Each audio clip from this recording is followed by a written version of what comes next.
We listen, we don't judge. We listen with no judgment.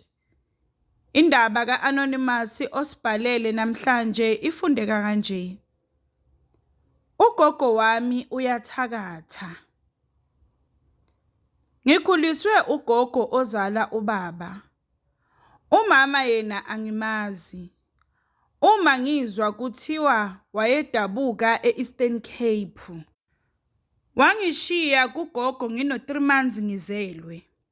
Akaphindanga wabuya azongibheka. Ubaba yena undlule emhlabeni sengithe ukukhula kancane. Noma ke naye bengingamazi kahle ngoba bekahlala eGoli. Bekunokuphela nje u2 years angabuyi ekhaya. Nakhona noma afikile uzohlala nje izinsuku ezimbalwa bese eyahamba futhi. La ekhaya sikhule sihlala nogogo kanye nezingane zababomncane ezimbili. Okungobhuti bami abancane kunami. Naye ubabomncane ubefana nje nobaba.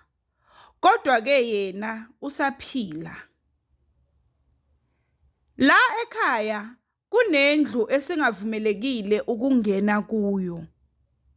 Sikhule sazi ukuthi yindlu kagogo athandazela kuyo noma akhuluma namadlozi kuyo. Mangiloku ngikhula, ugogo kunezinto bekangenzisa zona ebengingaziqondisisi kahle. Ugogo ubenokunginika imithi athi ngiyoyithela emzini yabantu. Ubekangitshela nje ukuthi ngifike ngenze ngathi ngizodlala nezingane zakuloyo muzi. Bese ngiyathela ke la akasuke angiyalele khona. Kwesinye isikhathi ngiwothela egeyithini noma esangweni lakuloyo muzi. Kwesinye isikhathi ngiwothele emunyango la kungena khona kuphume khona wonke umuntu. Kwahamba ke isikhathi ngiloku ngikhula. Kwathi lapho sengino 14 years nami sengiqala ukubona. Ngelinye ilanga ugogo wangithuma ukuthi ngiyocosha umhlabathi wakamakhelwane.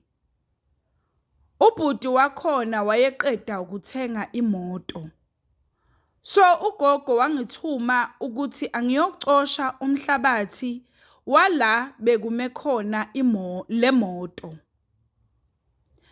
Nangempela ngakwenza lokho futhi akubanga nzima ngoba phela kamakhelwane sijwayele ukudlala khona.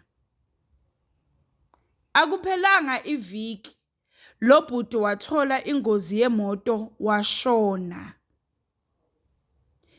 Yilapho ke la ngaqala khona ukusola ukuthi ugogo uyathakatha. Kodwa ngicabanga ukuthi kukhona ugogo into bekangenza yona ukuthi noma ngabe khona into engiyisolayo kodwa futhi umqondo wami uphinde udungeke. Saqhubeka ke isikhathi. Kwathi lapho sengenza khona uStandard 8 ngaba nomngani. Lo mngani lo bekahlakaniphile nje impela. So mina benginokuxoxa ngaye ekhaya. Kwathi nje ngelinye ilanga ugogo wathi angimbize umngani eze nezincwadi zakhe sizofundela la ekhaya. Ngoba vele besijwayele ukuhlangana sifunde nje nezinye izingane kakhulukazi ngama weekend. Nangempela ke ngambiza umngani weza. Sathi nje sisahleli sibhizi sifunda. Ugogo wasithuma esitolo. Sahamba ke nomngani sayothenga lento esithunywe yona sabuya. Ngicabanga ukuthi ugogo kukhona akwenza ezincwadini zikamngani. ngoba kusukela lapho nje umngani wavele washintsha, wangasasifuni isikole. Sathi sisabheke lokho wangena ezidakamizweni. Ngikhuluma nje kuyimanje uhlala emgaqweni useyiphara umngani. Kwathi ngo-2023 ngakhulelwa. Khabo baba wengane yami abantu nje abeme kahle nje impela. Abazali bakhe basebenza kahle. Engicabanga ukuthi yingakho ugogo angadinwanga kakhulu ngokukhulela kwami. Ngoba phela wayezitshela ukuthi uzongishada lo mfana. Ngebhadi ke lo mfana wayiphika ingane noma wasiphika isisu. Lokho kwamkwatisa kakhulu ugogo. Washo futhi ukuthi uzomkhombisa abantu. Ngikhuluma nje ubaba wengane yami ugula ngekhanda. Uhamba ecosha amaphepha, udla emadustbin. Akukho abangakuzamanga kubo ukumsiza. Kodwa lutho ukusizakala. Kanti futhi nengane yami ifana nje nse naye uyise. La ngabona khona ukuthi ugogo uyathakatha ngempela. Ngonyaka ondlule u2024 u-anti oyingane kabhuti kagogo ubeshada. Umshado wakhe bowuyindumezulu, bekukuhle nje yonke into. Kanti futhi ubeshadwa indoda enemali. Kwandlula nje cishe izinyanga ezimbalwa emva komshado. Ugogo wangicela ukuthi ngiyoprintisa esinye sezithombe zomshado ka-anti. Ngathi mangimbuza ukuthi yini indaba, wathi nje uyasithanda lesithombe, ufuna ukuhlala anaso endlini. Nangempela ke ngahamba ngayoprintisa isithombe saba i-hard copy. Kwathi nje emva kweviki ngiklina ekamelweni likagogo. Ngahlangana nalesithombe sifakwe ebhodleleni. Siboshwe ngezintambo ezimbomvu, sigcotshiswe ngemithi. Ngathuka kakhulu, kodwa ke ngoba ngiyamsaba ugogo, angikwazanga ukumbuza. Ngalibuka nje lebhodlela, ngaqede ngalibuyisela njengoba belibekiwe. Ugogo ke uyasabeka. Akusiye nje umuntu ongamzela ngobuso.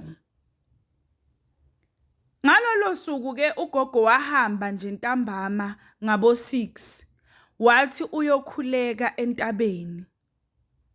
Engicabanga ukuthi wayeyokwenza imikhuba yakhe ke ngalesithombe sika-anti.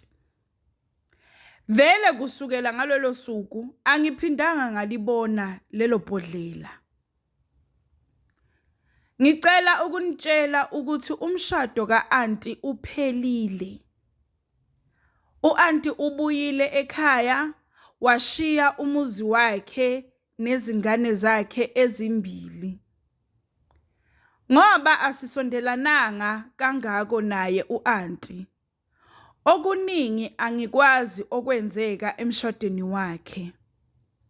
Engikuzwile nje ukuthi le ndoda bese imushaya.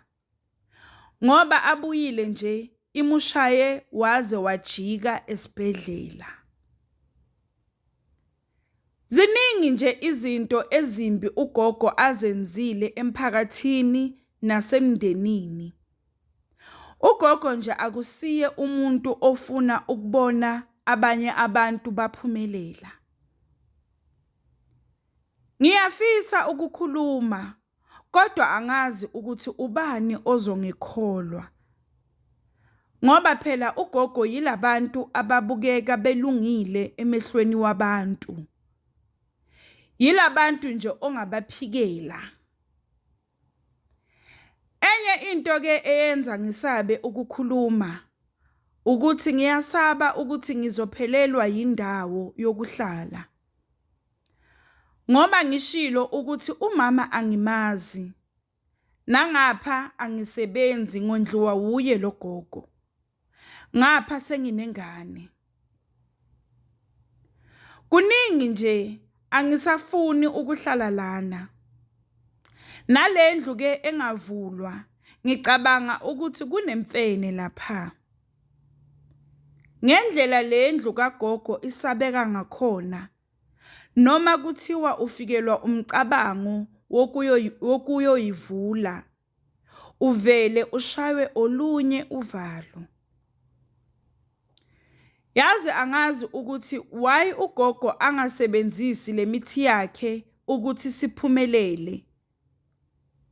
Sinengane kababa omncane la, siqedile esikolweni, kodwa sihleli nje asenzi lutho. Ayikho nje into engathi iyalunga ezimpilweni zethu. Angifuni ukuqamba amanga. Ngiyafisa ukuphuma kulesimo. Futhi ngiyafisa ukuthi abantu bazi ngezinto ezenziwa ugogo. Ikakhulukazi u-anti. Kodwa angazi ngingaqala ngakuphi. Ngicela ningibonise ukuthi ngenze njani. We listen, we don't judge. We listen with no judgment. Sacela usitshele ukuthi ucabangani ngendaba ka-Anonymous osibhalele namhlanje ku-comment section. Sacela ungakhohlwa ukulike, ushare, usubscribe. Ungakhohlwa ukuthi ukusubscribe it's for free, awubhadali lutho, it's for free.